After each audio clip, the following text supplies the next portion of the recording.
ସୁଭଦ୍ରା ଆବେଦନର ଶେଷ ତାରିଖ ନାହିଁ। ଜନସେବା କେନ୍ଦ୍ରରେ ହିଁ ଆବେଦନ କରିହେବ ମହିଳାଙ୍କ ଗହଳି ଅର୍ଥ ଆଦାୟ ଅଭିଯୋଗ। ହ୍ୟାଲୋ ଭିଉସ୍, ମୁଁ କୈଳାସ ସ୍ୱାଗତ କରୁଛି K789 ୟୁଟ୍ୟୁବ୍ ଚ୍ୟାନେଲକୁ। ଆଜିର ଭିଡ଼ିଓଟି ବହୁତ ଗୁରୁତ୍ୱପୂର୍ଣ୍ଣ ଭିଡ଼ିଓ। ଚାଲନ୍ତୁ ପୁରା ଖବର ଜାଣିବା। ପୁରା ଖବର ଜାଣିବା ପୂର୍ବରୁ ଭିଡ଼ିଓଟି ଭଲ ଲାଗିଲେ ଲାଇକ୍ ସେୟାର ସବସ୍କ୍ରାଇବ୍ କରି ବେଲ୍ ଆଇକନ୍ ଦେବେ। ସୁଭଦ୍ରା ଯୋଜନା ଆବେଦନ ପାଇଁ ବିଭିନ୍ନ ସ୍ଥାନରେ ପ୍ରବଳ ଭିଡ଼ ହୋଇଛି।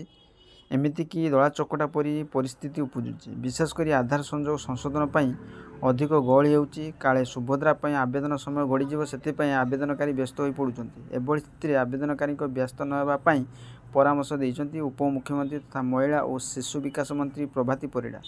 ସୁଭଦ୍ରା ଯୋଜନା ସାମିଲ ହେବାକୁ ଆବେଦନ କରିବାର କୌଣସି ଶେଷ ତାରିଖ ନାହିଁ। ଆବେଦନକାରୀ ନିଜ ସୁବିଧା ଅନୁସାରେ ସୁଭଦ୍ରା ଯୋଜନା ସହାୟତା ପାଇବେ, ଆବେଦନ କରିପାରିବେ, ସକାଶେ ଆବେଦନ କରିପାରିବେ। ଆବେଦନ ସଂକ୍ରାନ୍ତରେ ଅବଗତ ହେବା ପାଇଁ ବୁଧବାର ଓକାକ୍ ପରିସରରେ ଖୋଲାଯାଇଥିବା ଏକ କଲ୍ ସେଣ୍ଟରକୁ ଉଦ୍ଘାଟନ କରି ଉପମୁଖ୍ୟମନ୍ତ୍ରୀ ଶ୍ରୀମତୀ ପରିଡ଼ା ଗଣମାଧ୍ୟମକୁ ଏହି ସୂଚନା ଦେଇଛନ୍ତି। ସୁଭଦ୍ରା ଯୋଜନାରେ ସାମିଲ ହେବା ପାଇଁ ମହିଳାଙ୍କ ମଧ୍ୟରେ ପ୍ରବଳ ଉତ୍ସାହ ସୃଷ୍ଟି ହୋଇଛି।